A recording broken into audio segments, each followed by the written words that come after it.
Assalamualaikum warahmatullahi wabarakatuh. Alhamdulillah wassalatu wassalamu ala Rasulillah wa ala alihi wa sahbihi wa man tabi'ahum bi ihsanin ila yaumiddin, amma ba'd. Allahumma la sahla illa ma ja'altahu sahla wa anta taj'alul huzna idza syi'ta sahla. Allahumma la khaira illa khairuk wa la tayra illa tayruk wa la ilaha ghairuk. Allahumma la ya'ti bil hasanati illa anta wa la yadfa'u sayyiati illa anta wa la haula wa la quwwata illa bik. Allahumma arinal haqqa haqqan warzuqna ittiba'ah wa arinal batila batilan warzuqna ijtinabah wa la taj'alhu multabisan 'alaina fanadil. Allahumma ja'alna mimman yastami'ul qawla fayattabi'ul hasanah fa innaka waliyyun dzalika wal qadiru 'alaih. Akhwat dan akhwat yang semoga dimuliakan Allah Subhanahu wa taala, pada malam hari ini kita akan melanjutkan kajian kita tentang dampak buruk dari dosa dan kemaksiatan. Sebagaimana yang telah kita kaji pada pertemuan yang lalu, bahwasannya dosa dan maksiat memiliki pengaruh pada diri seseorang, sehingga hal ini butuh untuk kita kaji dari dampak-dampak dari dosa dan kemaksiatan tersebut, agar kita berhati-hati dan selalu bertobat kepada Allah Subhanahu wa taala dari segala dosa dan kemaksiatan. Beliau di sini menyebutkan al-ma'asi tud'iful qalba, bahwasanya kemaksiatan itu akan melemahkan hati. Ya. Jadi kemaksiatan, dosa-dosa itu akan melemahkan hati. Dan inilah yang ditakutkan dari dampak kemaksiatan bagi seorang hamba. Bahwasanya kemaksiatan akan melemahkan hati dari melakukan segala keinginan-keinginan, yaitu ketaatan-ketaatan. Fataqwa iradatul ma'siyah, sehingga keinginannya terhadap kemaksiatan itu semakin kuat. Jadi untuk melakukan kemaksiatan itu semakin kuat disebabkan karena lemahnya hati.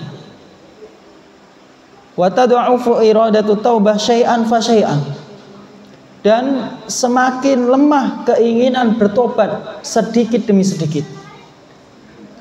Jadi seseorang yang terjatuh ke dalam dosa dan kemaksiatan, ya, dia menikmati kemaksiatan tersebut, maka keinginan untuk bertobat itu semakin lemah, ya, sedikit demi sedikit, karena dia menikmati dosa dan kemaksiatan. Ila antan salikha min qalbihi iradatu taubah bil kulliyah, dan bahkan akan hilang atau terkelupas dari hatinya keinginan untuk bertobat secara keseluruhan. Sudah sama sekali dia tidak menginginkan mengakui dosa-dosanya, tidak mau dia bertobat kepada Allah Subhanahu wa taala. Falau mata nisfuhu lama taba ila Allah, sekalipun setengahnya saja dia sudah tidak hidup hatinya, setengahnya saja, itu sudah tidak ada keinginan untuk bertobat kepada Allah Subhanahu wa taala. Fayati minal istighfari wa taubatil kadzdzabin bil lisani bi syai'in katsir, sehingga seseorang meminta ampun dan bertobat itu hanya berdusta, hanya lisannya saja. Hanya lisannya saja dia bertobat, tetapi hatinya masih terbelenggu dengan dosa-dosa. Musirun 'alaiha, bahkan hatinya masih menginginkan melakukan perbuatan dosa. Azimun 'ala muwaqa'atiha mata amkanahu, dan dia bertekad untuk melakukan kemaksiatan tersebut jika dia memiliki kesempatan. Ya. Jika dia memiliki kesempatan masih menginginkan melakukan kemaksiatan dan perbuatan-perbuatan dosa. Jadi tobatnya dia bukan kejujuran dari hatinya. Wa hadza min a'dhamil amrati wa aqrabiha ilal halak.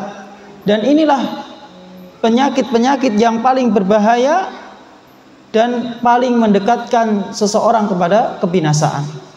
Jadi kalau seseorang sudah tidak memiliki keinginan untuk bertobat, ini sudah tertutup pintu kebaikan untuk dia. Yang lebih berbahaya lagi jika dia di detik-detik menjelang meninggal dunia tidak mau mengakui perbuatan dosa. Inilah yang berbahaya. Sebagaimana yang telah terjadi paman Nabi SAW Abu Thalib, menjelang detik-detik beliau meninggal dunia, beliau masih tetap mempertahankan keyakinan syiriknya, padahal Nabi SAW hanya meminta untuk mengucapkan satu kalimat, itu kalimat tauhid. Akan tetapi Abu Thalib enggan untuk mengucapkannya.